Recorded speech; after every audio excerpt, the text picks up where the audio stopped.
Hi everyone, and welcome back to the official channel of Legal Edge. Now let's start with our session, and today we are going to discuss about the recent Malda judicial crisis. Recently West Bengal में कोई एक ऐसा incident होता है जिसको लेकर Supreme court of India को observe करना पड़ा. They'll have to comment that there is complete breakdown of the legal machinery of the state as such. तो एग्जैक्टली हुआ क्या था, इन सारी चीज़ों को समझते हैं. वहां पर स्टेट गवर्नमेंट का कहना क्या है इसको भी हम समझेंगे. सुप्रीम कोर्ट ने आगे अब क्या प्रोसीजर या क्या प्रोसेस फॉलो करने को कहा है, will understand that as well. And exactly क्या रियलिस्टिक फॉल आउट इस एंटायर इशू का है, ये भी हम डिस्कस करेंगे. So let's discuss about the recent Malda judicial crisis, the supreme court intervention, administrative failures and the electoral roll dispute in West Bengal. So first understand कि problem start होती कहाँ से. तो आप सब लोगों को पता होगा कि मल्टीपल स्टेट्स में election commission of India recently SIR की एक्सरसाइज कंडक्ट कर रहा है, right. That is special intensive revision of the electoral rolls. अब इस एसआईआर की एक्सरसाइज में हो क्या रहा है कि भाई बहुत सारे लोग ऐसे भी हैं जिनका नाम उस लिस्ट से एक्चुअली डिलीट हो रहा है. अब लिस्ट के डिलीशन को चैलेंज किया गया in the supreme court of India. Supreme court of India ने यह बोला कि भाई इसका प्रॉपर एडजुडिकेशन किया जाएगा. ऐसा नहीं है कि जिन लोगों का नाम डिलीट हुआ है उनको किसी भी फॉर्म की कोई भी रेमेडी अवेलेबल नहीं होगी. सो कुछ जुडिशियल ऑफिसर्स को अपॉइंट किया, डेजिग्नेट किया सुप्रीम कोर्ट ऑफ इंडिया ने, that they will be adjudicating these disputes. ऐसा ही प्रोसेस एक्चुअली माल्डा में कंटिन्यू हो रहा था इन द लास्ट वीक. तो हुआ क्या वहां पर, the locals actually protested, or there was a local protest which took place, which alleged wrongful deletion of the voters during the special intensive revision adjudication phase. Adjudication phase का मतलब क्या है, यहाँ पर जुडिशियल ऑफिसर्स देख रहे हैं कि भाई जिस पर्सन का नाम आपने हटाया है वहाँ से वोटर लिस्ट से, वो सही में हटने लायक था या नहीं था. ऐसा तो नहीं कि पर्सन के पास एक्चुअली वहाँ पर डॉक्यूमेंट्स थे एंड वो टाइम पे सबमिट नहीं कर पाया, इस वजह से उसका नाम डिलीट हो गया हो, तो वापस ऐड किया जा सके. इस पर्पस के लिए वो एडजुडिकेशन प्रोसेस या फेज वहाँ पर कंडक्ट किया जा रहा था. यही चीज मालदा में हो रही थी. तो सुबह 11 बजे करीब 7 judicial officers including 3 women arrive at the BDO office, that is block developmental officer office, for adjudication. वहां पर 11 बजे पहुंचते हैं. शाम को 4 से 5 बजे के करीब the protesters blockade the gate, trapping the judicial officers inside to demand immediate resolution. कि भाई लोग इतना ज़्यादा वहाँ पर क्या कहना चाहिए, एंग्शियस हो गए या इतना ज़्यादा गुस्से में आ गए, या सुप्रीम कोर्ट का कहना तो ये है कि एक प्री मेडिटेटेड एक्सरसाइज थी to lower down the morale of the judicial officers who are involve in the adjudication phase. तो 4-5 बजे करीब जो प्रोटेस्टर्स थे वहाँ पे उन्होंने ब्लॉकेड करना शुरू करा, गेट्स को ब्लॉक कर दिया, ठीक है, जिसकी वजह से जो जुडिशियल ऑफिसर्स थे वो वहीं पर अंडर ट्रैप हो गए. ये इंसिडेंट कई बार हो भी जाता है ना. लोग प्रोटेस्टर्स या लोग इस तरीके से भीड़ इतनी ज़्यादा अग्रेसिव हो जाती है कि ब्लॉकेड की सिचुएशन बन जाती है. पॉइंट इज कि वहां पर फिर स्टेट मशीनरी को एक्शन में आना चाहिए था, जो नहीं हुआ. रात 8:30 बजे तक the Calcutta high court chief justice notes that the officers have received zero assistance from the senior state officials. ना तो वहां पर मालदा के डिस्ट्रिक्ट कलेक्टर पहुंचे 11 बजे तक. The Malda district collector remains absent, trapped officers are denied food and water as well, and senior officers ने वहां पर किसी भी तरीके का कोई असिस्टेंस नहीं दिया. एंड रात में फिर जाकर 12:30 बजे a special police contingent finally extracts the officer amid stone pelting resulting in injuries to a constable and bystanders. तो 4 बजे के ब्लॉकेट से वो जुडिशियल ऑफिसर्स रात में 12:30 बजे वहां से निकल पाते हैं, जब एक स्पेशल पुलिस टीम वहां पर भेजी जाती है. उसमें भी लोग वहां पर स्टोन पेल्टिंग करते हैं. And the entire district administration और the state administration was primarily absent. अब रूट क्या था इस अनरेस्ट का? So the root was the SIR process. So the mass protest erupted over widespread fears of wrongful voter deletion during the ongoing special intensive revision mandated by the supreme court. तो initially 60 lakh लोग वहां पे delete हुए थे, ठीक है.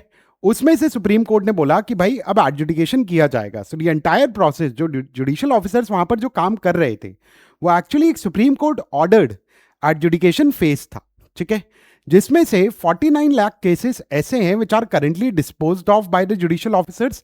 And इसमें से 22 लाख लोग और 22 लाख वोटर्स को सक्सेसफुली रिटेन कर दिया गया है इन द इलेक्टोरल रोल्स. तो रेजोल्यूशन कॉल आउट था that there are 19 newly established tribunals have been set up to hear appeals for voters deleted from the rolls. So simple से process follow यहाँ पर क्या किया जा रहा है कि भाई पहले SIR की एक्सरसाइज से अगर आप डिलीट हुए हो, so you will have adjudication phase, और एडजुडिकेशन अथॉरिटी के डिसीजंस को अपील करने के लिए there are 19 tribunals which are established in the state for the purposes of resolving the dispute. But यहाँ पर वो भीड़ अग्रेसिव हो जाती है, जिसके बाद जुडिशियल ऑफिसर्स को वहां पर ब्लॉकेड किया जाता है।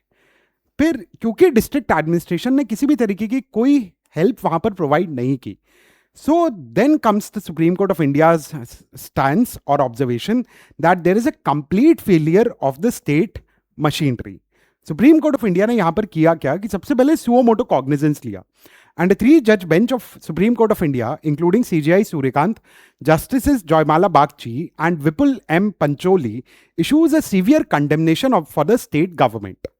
सबसे पहली चीज, जो एक्ट हुआ है, जो ब्लॉकेड किया गया है, जो क्राइसिस वहां पर डेवलप हुआ, the court called it as a brazen attempt not only to browbeat the judicial officers, but it also amounts to challenging the authority of this court as well.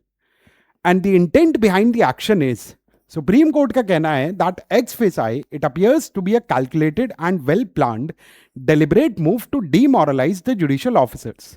कि भाई बंगाल में जितने भी जुडिशियल ऑफिसर्स हैं जो इस adjudication का काम कर रहे हैं अब सुप्रीम कोर्ट ऑफ इंडिया के कहने के बाद, हर जुडिशियल ऑफिसर को कहीं ना कहीं वो टेंशन होगा ना भाई।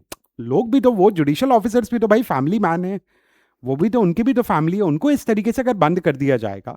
सो the supreme Court therefore called it as that it express appears to be a calculated and well planned deliberate move to demoralise the judicial officers. And जब स्टेट गवर्नमेंट के रिस्पॉन्सिबिलिटी की बात आती है, so the court stated that it exposes the complete failure of the civil and police administration of the state of West Bengal, जो कि demand या जो डिस्कशन बहुत टाइम से कहीं ना कहीं पॉलिटिकल सर्कल्स में चल ही रहा था। ठीक है, that there is some problem with the state machinery. तो फिर सुप्रीम कोर्ट ने इस पॉइंट ऑफ टाइम पे जुडिशियल काउंटर मेजर्स लिए क्या क्या हैं, तो कुछ ऑर्डर्स इशू करे हैं सुप्रीम कोर्ट ऑफ इंडिया ने। सबसे पहला and very interesting and important order given by the supreme court of India is the independent criminal probe.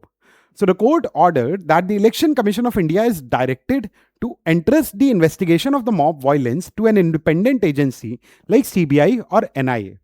तो सुप्रीम कोर्ट का कहना यह है कि इलेक्शन कमीशन ऑफ इंडिया, ये जो रीसेंट मॉब वायलेंस हुआ है, इसकी प्रोब एक इंडिपेंडेंट एजेंसी लाइक CBI और नेशनल इन्वेस्टिगेशन एजेंसी, इनको डायरेक्ट की गई। Then direct Supreme Court reporting. तो इन्वेस्टिगेशन एजेंसीज को भी ये बोला गया है that the agency must bypass the standard state channels and submit preliminary reports directly to the supreme court of India. कि भाई अब ये पूरा का पूरा मैटर सुप्रीम कोर्ट खुद मॉनिटर करेगा एंड एजेंसीज को कहा है कि आपकी जो भी रिपोर्ट है वो आप directly Supreme court of India को सबमिट करोगे। Then summoning of the administration, because the entire senior officials of the state of West Bengal did not turn up for supporting or to protect the judicial officers. Therefore, the Supreme Court of India has directed the Chief Secretary, DGP, Malda Collector and SP to appear virtually on April 6th. तो 6th of April को supreme Court ने इन सारे, these are, trust me, these are one of the most senior officials of the state administration. Chief secretary जो किसी भी state की administrative official machinery के head होते हैं, DGP who is actually the head of the entire police department of a state, इनको कहा गया है along with Malda Collector and Malda SP to appear virtually on April 6th and show cause notices are issued to the officials that they must explain their highly deplorable failure to protect judicial officers and answer for criminal contempt. क्योंकि भाई ये court ordered exercise थी, ऐसा नहीं है कि judicial officers अपनी मर्जी से वहां पर थे, है ना, ये कोर्ट ऑर्डर्ड एक्सरसाइज थी। अब पॉइंट ये है कि इसमें स्टेट गवर्नमेंट का या ममता बनर्जी की गवर्नमेंट का कहना है क्या। So there is a blame game which is taking place at this point of time. State government का या चीफ मिनिस्टर का कहना यह है कि भाई क्योंकि वेस्ट बंगाल में इलेक्शंस अनाउंस हो चुके हैं and therefore the entire state machinery at this point of time is under the control of election commission of India and इसलिए हम कुछ नहीं कर सकते उसमें। ठीक है, ये कहना वहां पर स्टेट गवर्नमेंट का है। So West Bengal government's argument is that the election commission of India is currently in charge and the district collectors and local IPS officers were transferred out by the poll body, removing the state control. भाई officers change करने की बात आती है, but day to day control तो कहीं ना कहीं, ऐसा नहीं है कि स्टेट गवर्नमेंट एब्सोल्युटली पावरलेस हो जाती है when it comes to these kind of situations when elections are announced.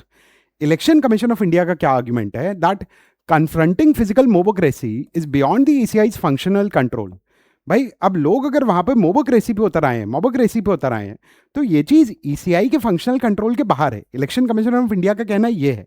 And जहां तक बात है कि police officers and senior officials को ट्रांसफर किया ईसीआई ने, सो उसको लेकर ईसीआई ने यह आर्ग्यूमेंट दिया that a recent PIL challenging the ECI's officer transfer was already dismissed by the high court. High court में एक पीआईएल फाइल हुई थी इस चीज को लेकर, जब इलेक्शन कमीशन ऑफ इंडिया ने लाइन से मल्टीपल ऑफिसर्स की पोस्टिंग को चेंज किया। ठीक है, तो इस पर पीआईएल फाइल हो गई West Bengal Calcutta High court में। कैलकाटा हाई कोर्ट ने उस पीआईएल को रिजेक्ट किया। सुप्रीम कोर्ट का इन सारी चीजों पे कहना यह है that the political executive and those interested with law and order can not abdicate responsibility. भाई आपकी गवर्नमेंट तो अभी भी है ना वहां पर, दूसरी गवर्नमेंट तो नहीं आई है। एंड इसी वजह से सुप्रीम कोर्ट का यह कहना है कि political executive and those who are interested with law and order responsibility they can not abdicate their obligation. आप छुप नहीं सकते हो, आप भाग नहीं सकते हो अपनी रिस्पॉन्सिबिलिटी से। And court also stated that we have never seen such a polarise state and politics is reflected even in compliance with the court orders. कि भाई ये कोर्ट मॉनिटर्ड, कोर्ट ऑर्डर्ड ये एडजुडिकेशन फेज था। And इतना polarisation किसी भी state में नहीं देखा गया है। ये चीज सुप्रीम कोर्ट का ऑब्जर्वेशन है। सीजीआई ने खुद ये चीज कही that we have never seen such kind of a polarization in any state. And politics या आपके political issues हर जगह हर चीज में देखने के लिए मिलते हैं। And even supreme court ordered actions पे भी। तो ये सुप्रीम कोर्ट का ऑब्जर्वेशन था, जहां पर बहुत सारे ऑफिसर्स को कहा गया कि आप आइए एक्सप्लेन करिए why criminal contempt should not be filed against you. Ground reality और पॉलिटिकल फॉलोआउट इस चीज का है क्या? ठीक है, क्योंकि ऐसा नहीं है कि वो मॉब का एक्शन या मॉब का वायलेंस सिर्फ और सिर्फ बीडीओ ऑफिस तक ही रिस्ट्रिक्टेड था, है ना। ये बहुत आगे भी बढ़ रहा है। अब ममता बनर्जी ने on the face of it, initially she has aligned with the Supreme Court order and she publicly agreed with the Supreme Court assessment, stating that whatever the Supreme Court has said today is correct. Administrative disconnect को लेकर ममता बनर्जी का कहना यह है that she claimed that the state administration is currently out of her control and that the chief secretary failed to inform her of the Malda crisis as well. Political accusation on the other hand Mamata Banerjee के ये हैं that she alleged that political opponents orchestrated that the unrest and paid provocators to pave the way for president's rule, urging locals to maintain peace. Mamata Banerjee का कहना यह है कि भाई यहाँ पर ऑपोजिशन के लोगों ने, दूसरी पार्टीज ने, ठीक है, लोगों को पैसे बांटे थे, लोगों को उकसाया था कि वो इस तरीके से वायलेंस करें, ताकि सुप्रीम कोर्ट ये कहे that there is a failure of the state machinery और constitutional machinery in the state, ताकि प्रेसिडेंट रूल इंपोज किया जा सके और बंगाल में इलेक्शन ना हो पाए। ये उनका कहना है। और ये कहते हुए उन्होंने लोगों से कहा है कि भाई आप लोग शांति बनाए रखें। प्रोटेस्ट इस पॉइंट ऑफ टाइम पे it had actually spilled on the national highway as well. So the demonstrators blocked vital crossings on NH12 using bamboo poles, tree trunks and burned tires as well. Demand protesters की primarily ये है that they want immediate resolution and reinstatement for voters whose applications were rejected during the adjudication phase. Response state का भी as such ये है that there is a heavy deployment of state police and central forces which are required to clear the blockades and resume highway traffics. तो political exercise election commission of India की एक monitored या run exercise, जहां पर voter list का proper अब intensive revision चल रहा था, उस चीज को लेकर भीड़ वहां पे गुस्सा होती है।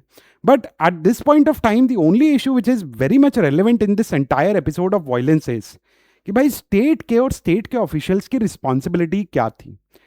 अगर 4 बजे से वहां पर बीडीओ ऑफिस का घेराव शुरू हो चुका था, तो रात में 11 बजे 12:30 बजे तक वहां पर officers, judicial officers, trust me, these are not executive officers, these are judicial officers who were actually conducting a work which was ordered by the Supreme Court of India or the apex court of this country. Supreme court के orders की भी इस तरीके से अवेलना करना या उसको abide ना करना, ऐसे क्वेश्चन करना, मोबोक्रेसी पे उतर आना, is something which is very problematic. And perhaps there is something which is very problematic in the state of West Bengal which is going on right now as well. But let's say कि अब आगे क्या होता है। 6 तारीख को supreme Court ने सारे ऑफिशियल्स को बुलाया है ना। सीबीआई और एनआईए को कहा गया है कि independent investigation they will conduct. ECI has been directed and moreover they have been ordered कि they should directly report the matter to the Supreme Court of India bypassing the state channels. So let's see अब आगे क्या होता है। So this was the entire issue of the Malda crisis. I hope सारी चीज़ें आपको समझ में आ गई होगी, आप भी इनको ऑब्जर्वेशन में रखिए। बाकी तबीयत वगैरह का ध्यान रखिए, आराम से पढ़ाई करिए and I will see you soon. Alright, thank you so much everyone, thank you so much guys, bye bye, bye everyone, bye.